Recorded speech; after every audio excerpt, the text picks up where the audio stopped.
Hi guys, welcome to this week's episode of Heavy Metal Tones with me, your podcast host Tony Evans. Just a quick, before we get started, a little bit of housekeeping. If you'd like to chat to me about anything, please do come to my Facebook page. That's Heavy Metal Tones Facebook page. You can message me there and see, I tend to put stuff up there usually sort of every other day, sometimes weekly.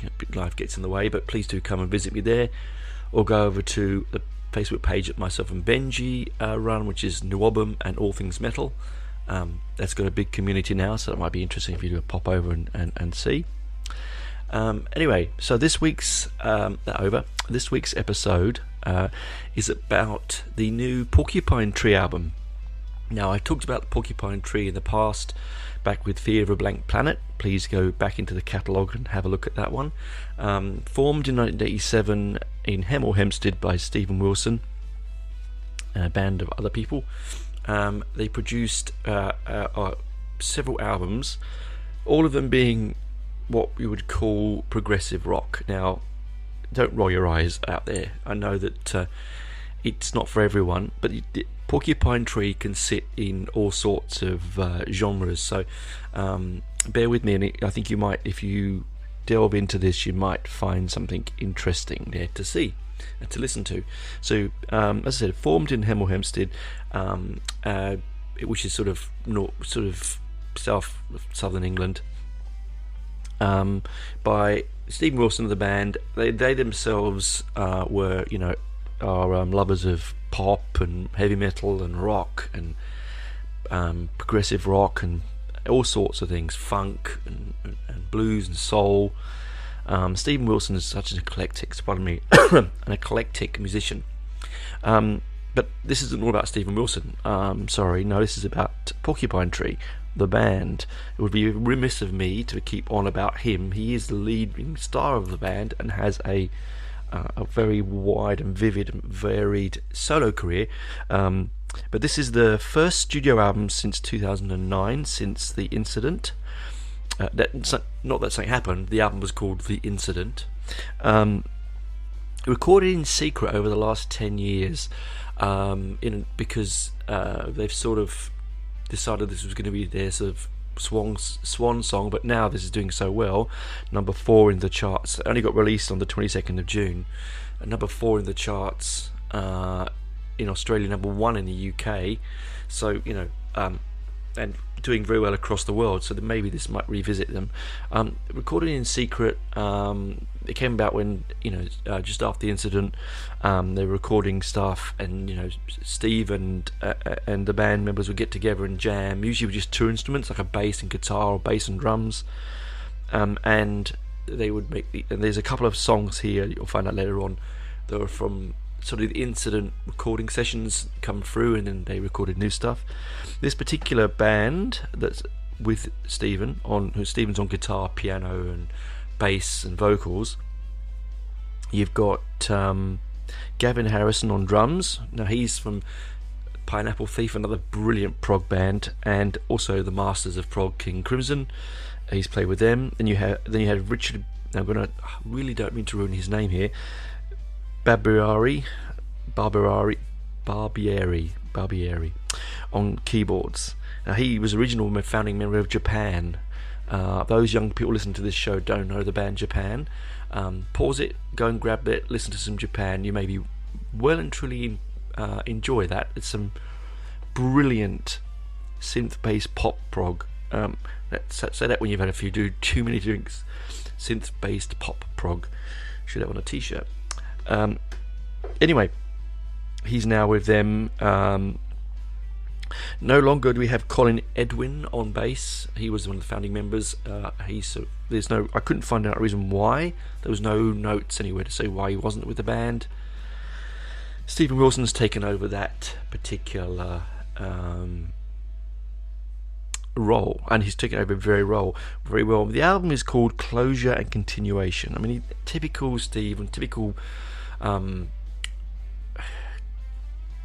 Pineapple Tree, Pineapple Thief, Porcupine Tree. Too many P words.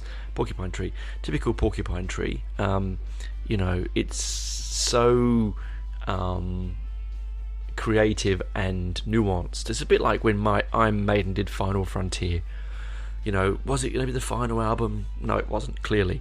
And I think this may be the case with these. I got my copy in the mail about a week ago, and I've played it continuously. It is a very, very interesting project. Right, very interesting.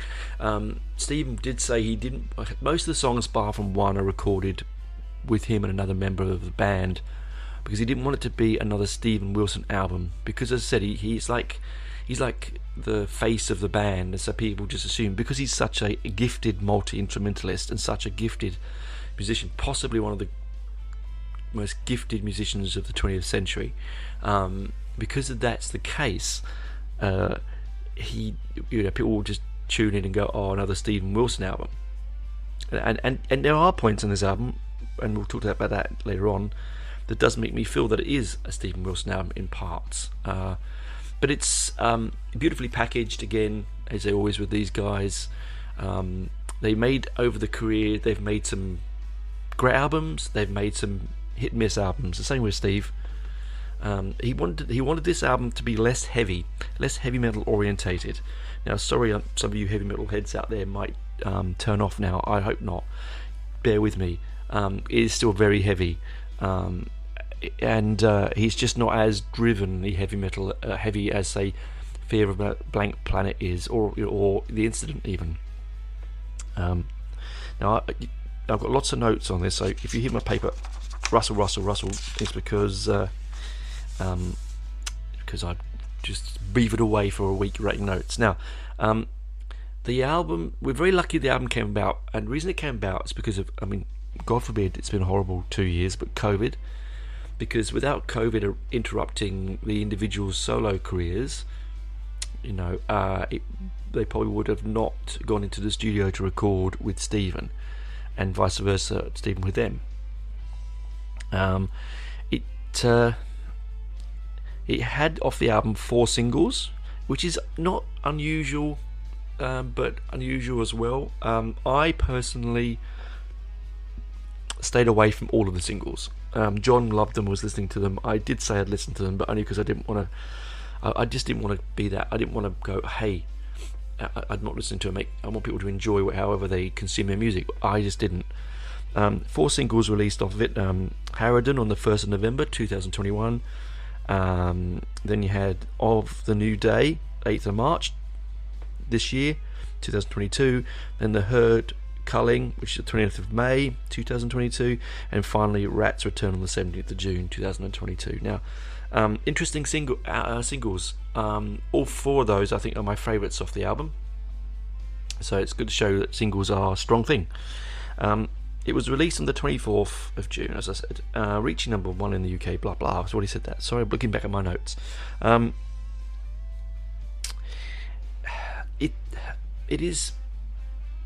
It is for uninitiated, let's just say that, for the uninitiated of Porcupine Tree, modern progressive rock. And I think, to be honest, PT are the founders of modern progressive rock music. When I say modern progressive, of course, what do I mean by progressive? I could go in a dictionary and get a definition for you. Just get some tea, hold on a second. I don't need to. Progressive rock. It could be anything to anything. It just means music that is not of the normal, something different and outside. A really good example of this is the single Of the New Day, which I'm going to talk about in the second half. 42 drum time signatures. Harrison played 42 different signatures in the one song. Now, that just is A, staggeringly creative, B, fervently intelligent, and so forward thinking and modern. It's unbelievable. Now, it's probably been done before and we haven't known about it, but being prog, they shout this stuff from the rooftops because this is something that people aren't doing. It's not just your 16th notes, your hi-hats, your snares, your 4/4, your 8/8, your whatever. It's 42 different in one 6-minute song. It's just astounding. The album runs 105 minutes. A little long for me, but I've always felt that way a little bit anyway with modern music. I've already talked to you about that before. I want more. If I want more, I want it on 2 albums, or I'll have it on a double album, or do whatever, you know. I don't really necessarily want to give a full hour and 5 minutes to an album all the time. Obviously this one was well worth the hour and 5, and it flew by. Okay, it is a very focused album. It's very clean, very modern, very of the 2020s. Hi-fi beyond belief. I've ordered the box set, which comes with the Blu-ray, 2 CDs. I don't own no CDs and like CDs, but I want the Blu-ray because I want to hear the high fidelity mix. Plus, there's also a making of CD documentary on it, which I want to watch. Lyrically, the album covers lots and lots of ground. I have spent the week listening to it, just over, and I can't get into the lyric content yet. It's taking me a bit longer to understand. It's not like typical rock music or heavy metal or something where the lyrics are straightforward. This is typical Stephen Wilson and the Porcupine Tree bunch. You know, even right from the beginning when I first saw them with Marillion back in 1997. Sorry. You know, they were complicated then. Gabriel was often known for being had verbal diarrhea. Fish, my favourite lead singer of one of my favourite singers, same thing. And Stephen Wilson could be that same way as well. It can be a little bit, not that he wrote all the lyrics, but the band combined can be. It's dark, it's uplifting, it's controversial. I think it's also very conflicting. It takes you one way, grabs you, shakes you, takes you back the other way. It holds your attention, it removes your attention, it pushes you in and out. It's really quite a phenomenal piece of work, actually. I'm going to go track by track through the album when we get to the other side. It's just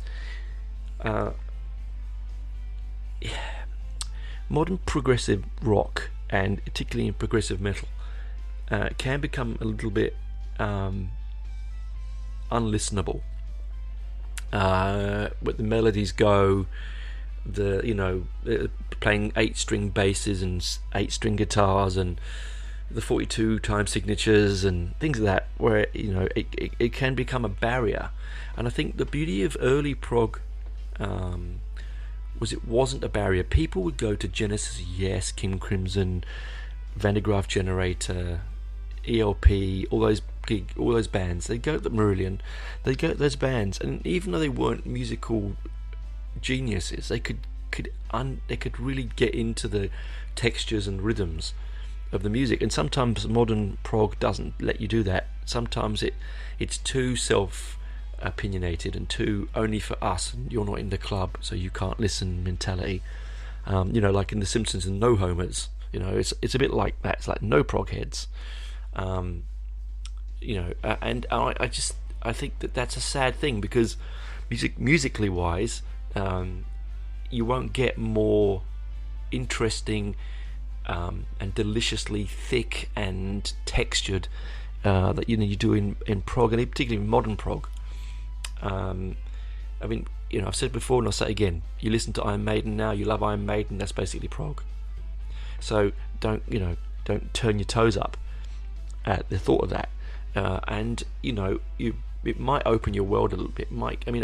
Prog opened my musical world so dramatically, so vastly, that I have got so much I can reach into and enjoy now, and I really thankful for that. And the same thing here. So those that are new to this and are grabbing it for the first time, this album's a good one to start in, because it is sort of like a snapshot of everything that Porcupine Tree is. I would say jump straight back to Fear of a Blank Planet and then move on from there, but the people have different opinions. The Incident is considered one of the greatest. I personally like Fear of a Blank Planet in absentia as well. Anyway, I'm gonna shut up now for a minute because I'm going to get a fresh tea, and we're going to come back the other half. It might be a bit longer than normal because it's going to be track by track and there's a lot of tracks to talk about. If I double myself or talk over myself or repeat myself, I apologise. It's me. I'm like. Anyway, enjoy these messages of capitalism. I might get myself free. Another hot cup of tea. It's pretty cold here in Canberra. My feet are freezing in the recording room. And there's lots of COVID going around, and I've got a bit of a cold, and I don't know if it's coming across in my voice. I apologise. Anyway, talk to you soon, guys. Bye. When you're ready to pop the question, the last thing you want to do is second-guess the ring. At BlueNile.com, you can design a one-of-a-kind ring with the ease and convenience of shopping online. Choose your diamond and setting. When you find the one, you'll get it delivered right to your door. Go to BlueNile.com and use promo code LISTEN to get $50 off your purchase of $500 or more. That's code LISTEN at BlueNile.com for $50 off your purchase. BlueNile.com, code LISTEN.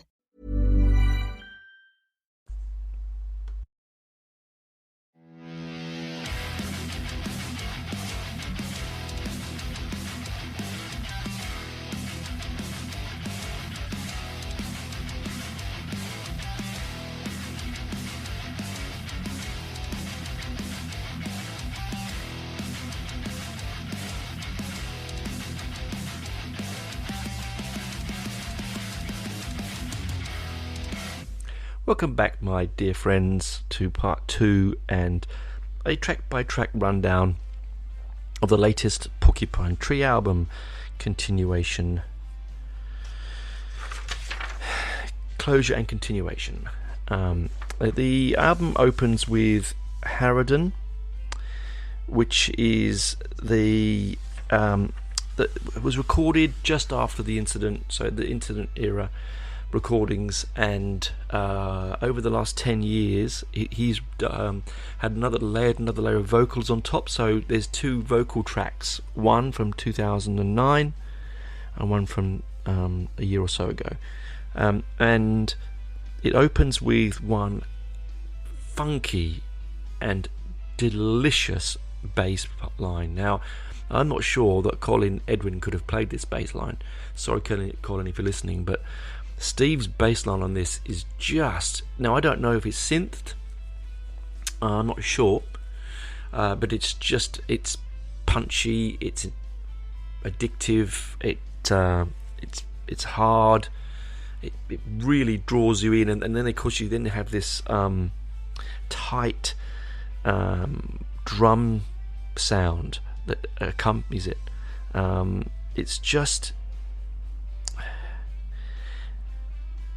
I don't know. It is a really typical, prototypical Porcupine Tree song, I think. Harridan. Again, lyric-wise, I'm not going to try and tell you. I don't understand it. I haven't got there yet. I've written in big letters "tour de force of modern progression," and I think that's probably what this is. It's not too up itself. It's not too aggressive. It rolls really well. It knows when to finish. There's a little bit too much falsetto, but then that's the whole album. For me, in Steve's vocal, it can be a little bit too falsetto sometimes. Those that don't know what falsetto means, it's high vocal. It's a higher note. If you like your King Diamond, you'll understand what falsetto is.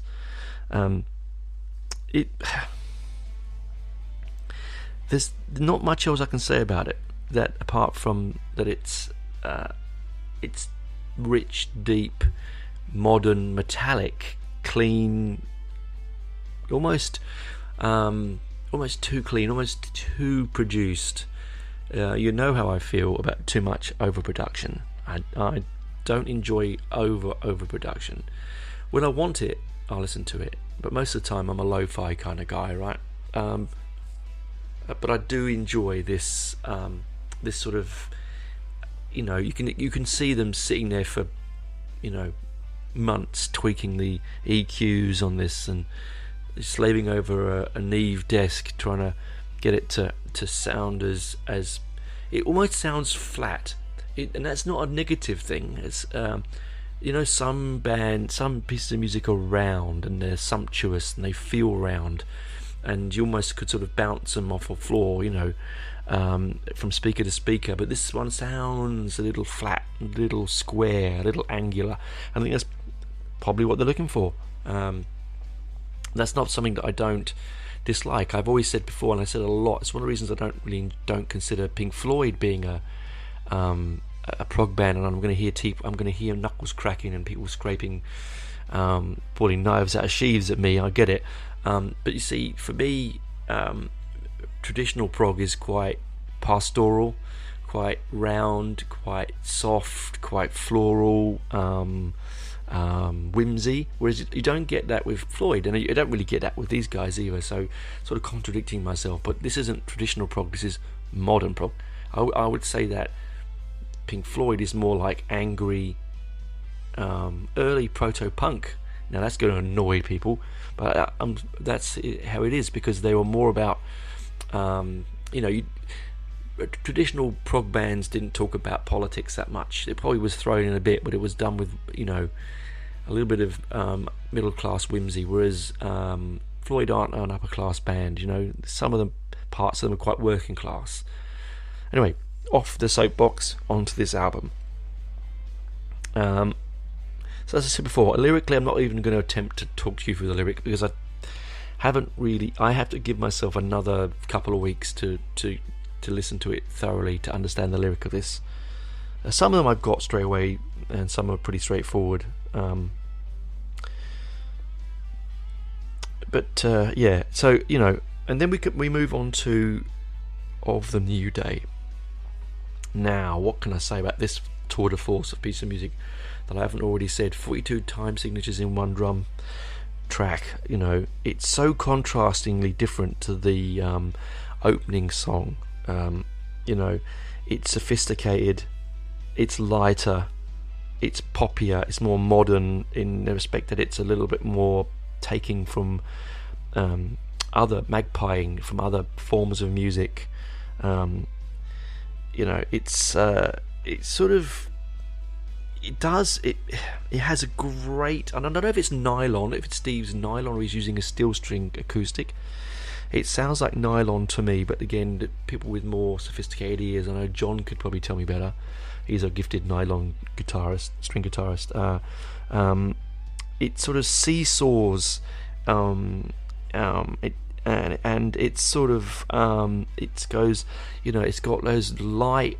This is very traditionally prog, because it has those soft, rounded nuances I was talking about in the acoustic pieces, and it's back to the hard stuff, and it's the synth is so angular and quirky, and it's seesawing so much. It's quite staggeringly beautiful. You could see why it was released as a second single. At this listen through, it's my favourite track on the album, because of the contrast, because of the depth and the differences. Again, lyrically, I'm not going to talk about that, because I'm still not convinced I know exactly what he's meaning. There'll be websites out there soon where you can jump in and it'll give you some ideas, but at the moment I'm a bit left there, a bit cold, because I don't quite know. We move on to Rat's Return. Now, Rat's Return, another single. This one's very straightforward lyrically. This is about people in power. He name checks people, politicians. It's obviously, and it says it in the name, Rat's Return. It's about, I think he's talking about a return to the world of pre-war, power grabbing, country grabbing, policy making, darkness that's hidden away. It's artistically done through modern means, and I think that's what he's talking about here. It's got a great. Now the drum on this is unbelievable. It has this staccato hi-hat, and the recording of the snares. I don't know how they've done it. Harrison has done to record this snare sound, but it's addictive. It's almost all I heard in the song. You know, take away the guitar and the vocals and the bass and the synth. And the synth is, I haven't talked about the synth a lot yet. I can't remember going to say his name. The synth is, you know, it's so delicate and so minuscule at this moment in the album. It does become a lot more traditional later on, but it's so subtle and beautiful. In this, and I've written down it's a monochrome soundscape. It's black, it's white, right? It's just yeah. I thought it was my favourite song on the album originally. And then sort of after several ways through, I went back to Of the New Day. It's close second though, on the first side of the album. But yeah, that monochromal, stark, almost. When I was listening to it, I was thinking of 1984. You know, George Orwell's masterpiece. You know, when we know that line when the clock strikes 13.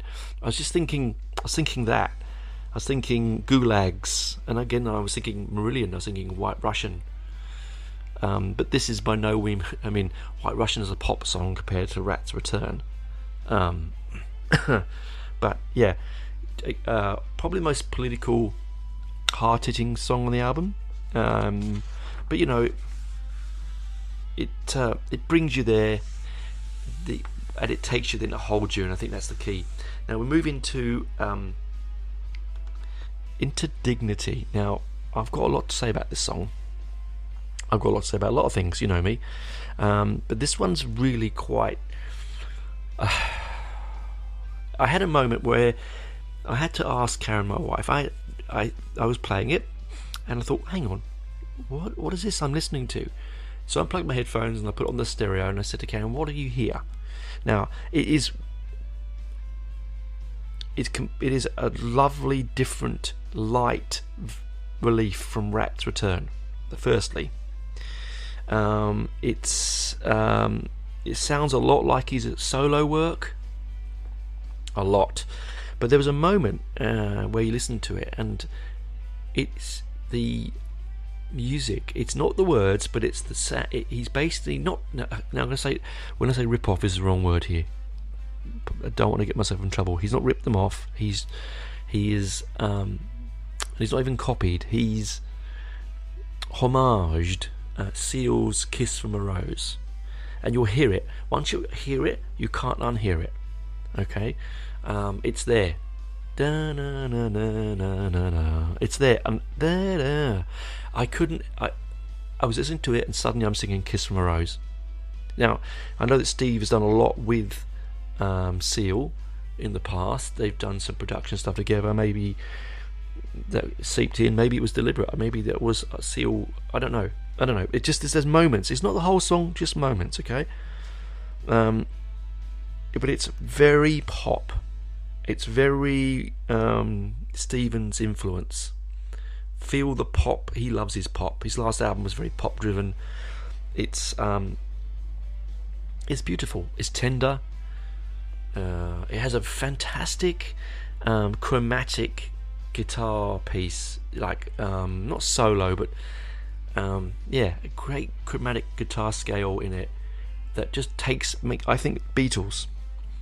It's not the Beatles, but I think Beatles. I was thinking of all those lovely George Harrison songs that he's heavily influenced by in it. I could hear that, and isn't that the wonderful thing about modern music, that it's textural, and you can hear different things that he may not. It's like wine tasting or whiskey appreciation or art appreciation. You see things, smell things, hear things, taste things differently to someone else, but if you can bring that across to that person, they may also see, taste, smell, feel that same thing, and then you can enjoy it together on that level. And I think this Dignity is and I think this is one of the early ones. I think this may be one of the ones as well that he had from the Incident album sessions. So don't hold that the fact that there is that sort of Seal thing. A side note, I always want to get a t-shirt made. And if someone wants to make me one, they're quite welcome to and send it to me. I'd love one. I was going to get a t-shirt, and I was going to have a picture of Seal dancing, right? And then the red ring around it and a line through it, and on my back it would say "Stop Seal Clubbing." I thought it was quite amusing at the time. It's like I also had an idea for this is very British, and the English people might get this, no one else might not. But I was going to get like a hat with E on it, and then when someone asked me what it was, I was going to tell them it was my Ebola hat. Anyway, another side note. Sorry. We move on to herd culling. Herd culling's really interesting. I could do a whole episode on this one song alone. Story-wise, it's about the Skinwalker Ranch. Now, if you know and listen to me long enough, I have a deep love of the paranormal and the unusual.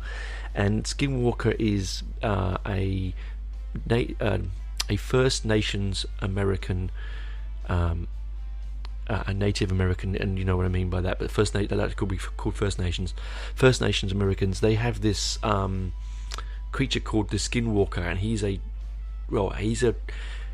shapeshifter basically, and he hunts the plains of the prairies, and he basically used to, if you believe in it, would attack the settlers in America, in the Midwest and stuff. If I've got that wrong, people in America, I apologise. This is a really quick paraphrase. And so the song's about the incredulity of that. There's a lyric that says something in the yard, get the gun, and then liar, liar, liar. So it's like people believe it and don't believe it. And I've listened to a fair few podcasts about it, read a few things about it, and it really does. It sends the shivers up your spine. It's a fascinating story. Musically, I sort of got lost. I didn't really tune into the music because I was so listening to the lyric and getting behind the story. Well, that's a good thing, because that means that it's done its job, right? The music is a transportation for the story that he's put there. Like sometimes, you get in the car and you drive it. You enjoy the inside of the car. You don't think about the wheels that are turning underneath you that get you there. The tyre make, or the quality of the tyres, or the engine under the bonnet. It gets you there. It's a transportation system. It's like putting whiskey into a Guinness, or sugar in tea, or it's just a way of getting something else. Sugar in medicine, in fact, getting something into you in a different way. And musically, I felt that it was a little bit bland. And I think that's because I've got to go back now and re-listen to that one, and so probably not think about the lyrical content. But yes, probably one of the most interesting songs on the album, I think. We move then into Walk the Plank. Now this has a lot of Wilson introspection. It's again some stupendous keyboard. It's Hammond-esque. There's piano. There's again that really staccato snare, and the clean, crisp hi-hat and splash cymbals of Harrison. Just bubbling along. I mean, this is by no means, this is not really a guitar driven album. Steve works on the guitars on it, but I wouldn't call it a guitar driven album by no. I think it's more your bass and drum driven, and obviously a shitload of synth. Is a little bit too much falsetto. I said it before, I'll say it again. There's a point when he's not going to be able to play this album live because there's too much falsetto in it. It has, I tell you what it reminded me of. It reminded me of Jeff Wayne's War of the Worlds, because it's about it says walk the plank. You can hear the water burbling off the side of the boats if you listen carefully. It's about the ocean waves, about walking the plank, about being caught and being punished. But it almost has that, that bit in War of the Worlds where the aliens come and it goes wow wow wow wow boo. It's a bit like that, I heard it. I had to take a double take, put it back on again. Thought, well, yeah, I can hear sort of a Jeff Wayne's All the Worlds there. Again, this isn't him ripping it off. It's not quite like Dignity. This is, I'm hearing it. It may be only me, all right? But I hear that sort of and again, the song is musically probably more interesting than the lyrics in this point of view, to be fair. I was more interested in the soundscapes they were producing than the wordscapes that he was writing, or they were writing.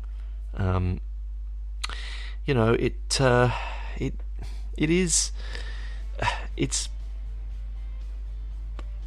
suffers from middle of the album track syndrome, where they've got to fill maybe the time. This is why I say sometimes, 45, 50 minutes, 40 minutes perfect, 20 minutes too much. You've got to fill it, and when you've got to fill it, sometimes you fill it with stuff that could have gone on another album, could have been released as a single only. Anyway, that aside, we're now going to move swiftly on to Chimera's Wreck.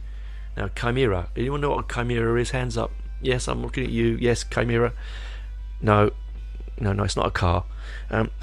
Chimera is like a cat creature, or an animal, like a civet cat kind of creature. Human, part human, half cat, half. It's this album. This song is soft. This song is soft. It's full of darkness. It's not as dark as Walk the Plank, but it's dark. It's more layered. It's more introspective. It's more textured. It has an ebbing and flowing. I've written here.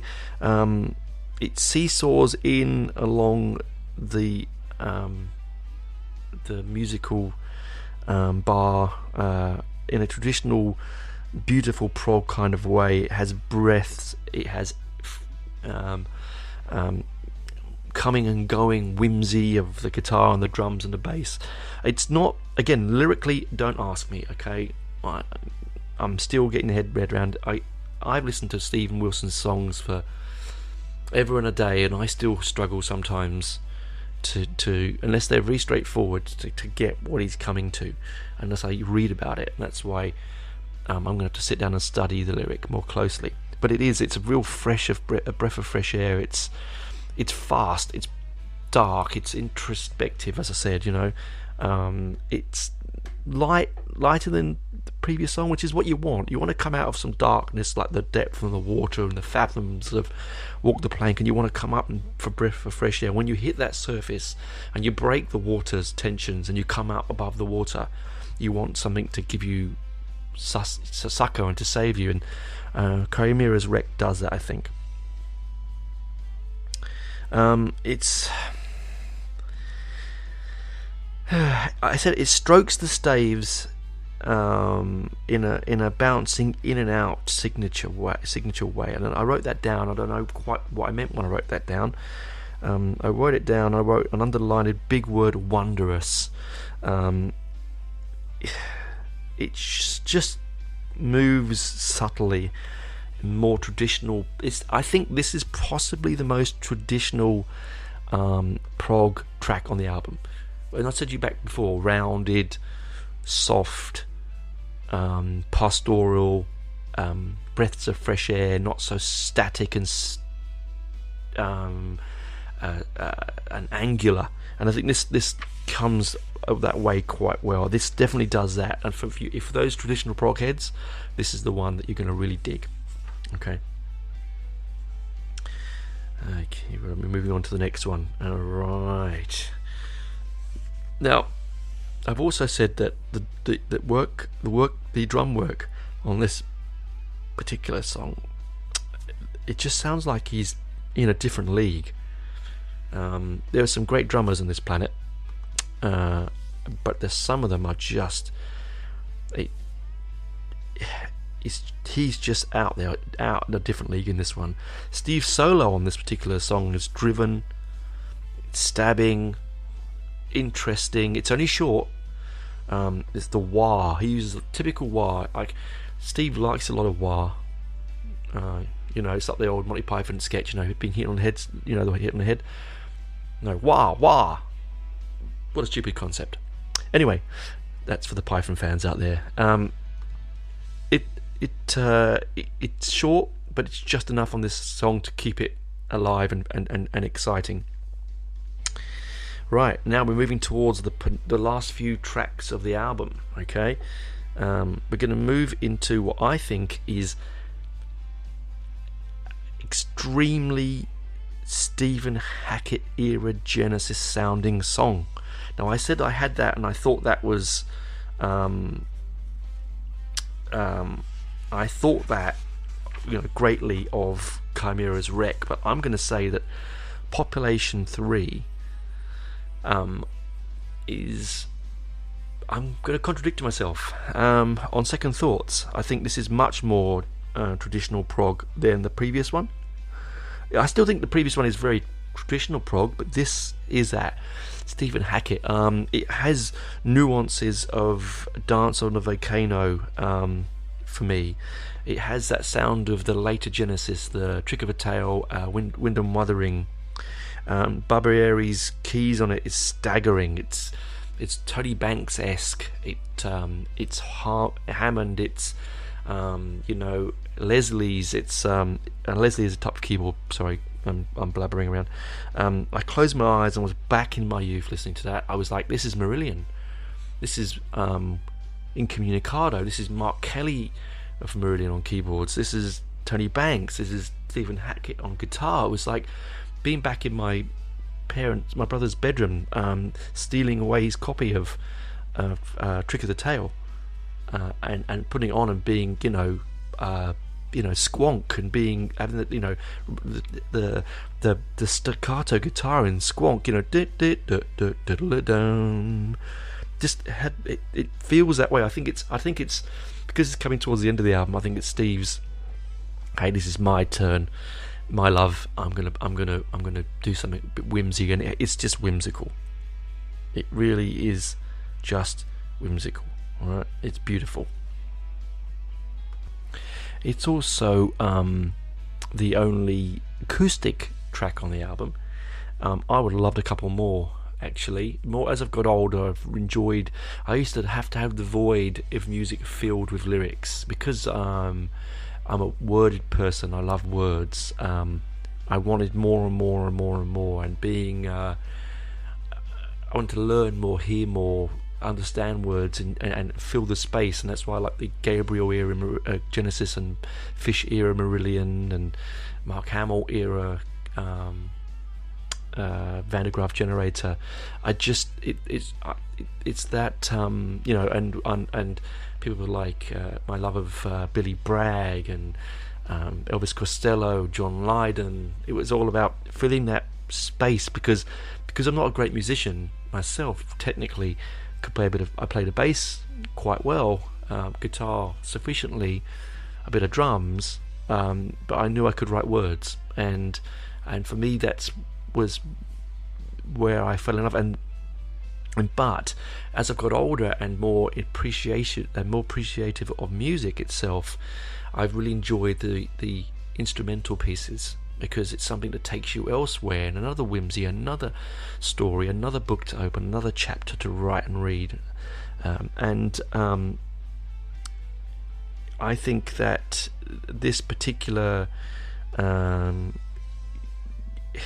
piece of music, because it reminds me of Dance of the Volcano, it's a massive compliment on my part, I might like to say, I think anyway. So yeah, it's lovely because it takes you off and somewhere else, and you're not having to think about the piece of music. It really is a nice breath of fresh air in a long and quite arduous lyrically driven album, and it you can see why now I'm so excited. I so want to get into the lyric content of the album because it's important to me.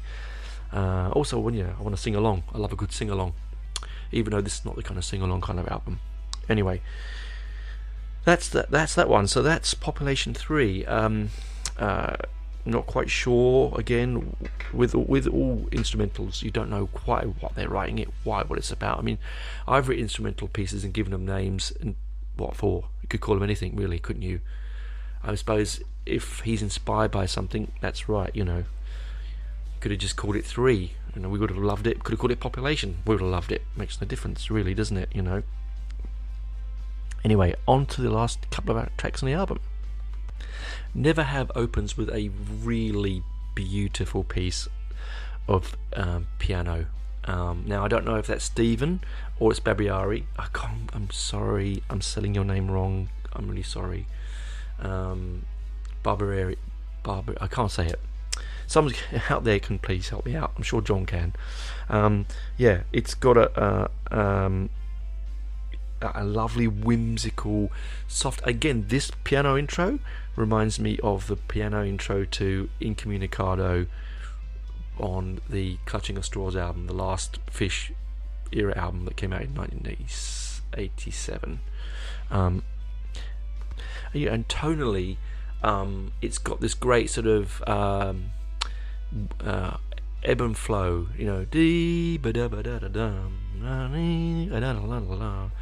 sort of almost like a call and response lyric. It's not chromatic in scale, but it's sort of it sounds like a really simple piano piece and a simple vocal line, but for the last 40 odd minutes we've had complex piece of music, and it's really nice to have simplicity, and especially after after Population 3, it's really good to have that simplicity. It's not complicated. Sorry guys, a bit of music there. That was actually the album. I hit the button to get the lyric off of it, and got a bit of the music, so it wasn't enough to get copyright, I don't think, but I don't think it should be a problem. Anyway, it has a really good crescendo moment in it. Like it builds and then it crescendos, and it builds and it crescendos, and I think that again is one of Stephen's and the band's skill sets there.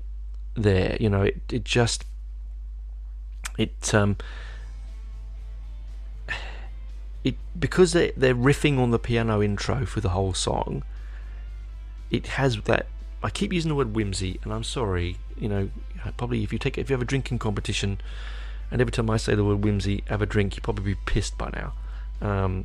But it has this sort of nuance. This, again, another one, very British, very eccentric soundscape, and I really love it. I mean, it's just nice to come towards the end of the album and be able to rest yourself, like you've been tossed around on the ocean waves, and now it's nice just to float towards the shore.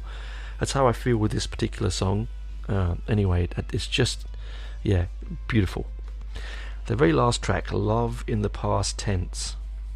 Now, we've already spoke about how a couple of these songs on this album sound like other things. Dignity sounding like Seal. Population 3 sounding like a little bit like Dance at the Volcano. The previous one sounding a little like a bit of early Marillion. This next one, oh my god, I thought I was listening to Jethro Tull. Now, Steve has done a lot of work with Tull over the last 10 years, reissuing and revamping their albums, and there's nothing wrong with that. And again, I'm not saying he's copied. These aren't copied tracks. Kiss My Rose is a bit similar, but the rest is just, it feels like he's reaching out to his influences. And for me, that's a beautiful thing, because I bloody love Jethro Tull. I really, really do. And I have since I was 6 or 7 years old.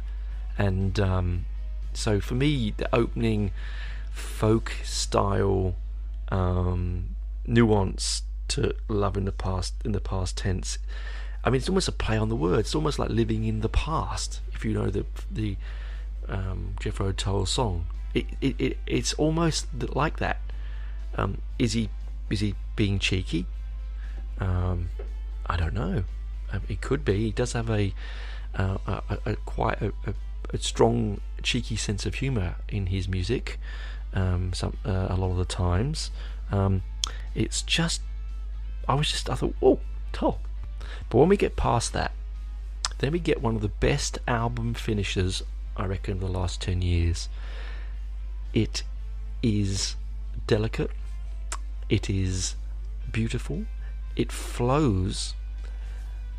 In my mind, when I'm listening to this music, I'm thinking of a river. I'm thinking of water moving. I'm thinking of time flowing by, things changing. It actually upset me a bit recently because I don't want to burden you with my worries, people, but my father is almost 90 and he's starting to suffer from dementia, and I'm so far away from him that it becomes very difficult for me to help him. My brothers try, but I think they're just idiots, to be honest. Luckily we have family friends that are looking after him while I'm not there. And this song is about that. It's about that past tense, about memories, about friendships coming and going. I mean, again, that's what I'm getting from it, and the music makes me think of that. I actually did put it on, and I thought of my dad as a younger man, of him. When I have a memory of him, I was walking with my mother. I was probably 5 or 6 years old, and we were going over a bridge near me in Hendon, towards West Hendon Broadway, and this big towering man came up and gave my mum a big kiss. Now, my father always had a big ginger beard, and then he shaved it off, and he was kissing my mother, and I swear to you, I was panicking, pulling my mum's arm. I remember it vividly. I remember the day, what she was wearing. She was wearing and don't be quick to judge here, but she was wearing a fur coat. But this was the 70s, and people did that, okay? And Dad was wearing a grey trench coat and shock of ginger hair. Like, he's dark-haired, but he's got ginger in his hair, kissing Mum. And when I heard this bit of music, I thought of those moments, that moment, I remember my father, that same moment I felt, but he picked me up that same day and he put me on his shoulders and he looked over the bridge into the motorway, and it was like so far down. I was so scared, but at the same time so thrilled, and then off we were going. I think we were going to yes, we were going to Cub Scouts. I was a Cub. I was in my Cub uniform, I think. Gosh, I was only young, maybe 7 then. Anyway, that's what this music was doing. It's so. I'm not gonna say whimsy again, Tony. Stop saying whimsy. It's just a really beautiful, delicate piece of music, and it finishes out so nicely. Anyway, I'm dragging on. This is almost an hour episode. It's just so much to unpack in this album. I hope you've enjoyed it. I really hope you go and if you don't buy it, at least download it and stream it and listen to it. Take notes. I'd love to know what you think on it and what you get from it. You might think it's a big steaming pile of doo-doo, and if you do so, that's right within your choice to be that case. There are some very vile people out there that say some horrible things about Steve, just because I think raw jealousy, to be honest. But anyway, you have your opinion. If you do think it's doo-doo, I'm not going to hold it against you, okay? Because there are some parts of this album where I did roll my eyes. Too much falsetto, come on now, but it dragged me in, it held me there, it held my hour. Is it the best Porcupine Tree album? It's up there, certainly up there. I mean, I'm always going to say that Fear of a Blank Planet is my favourite,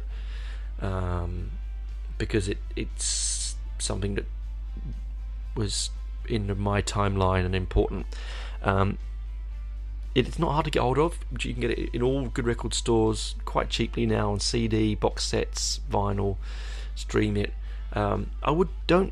But do give it time. Don't put it on and walk around and do stuff.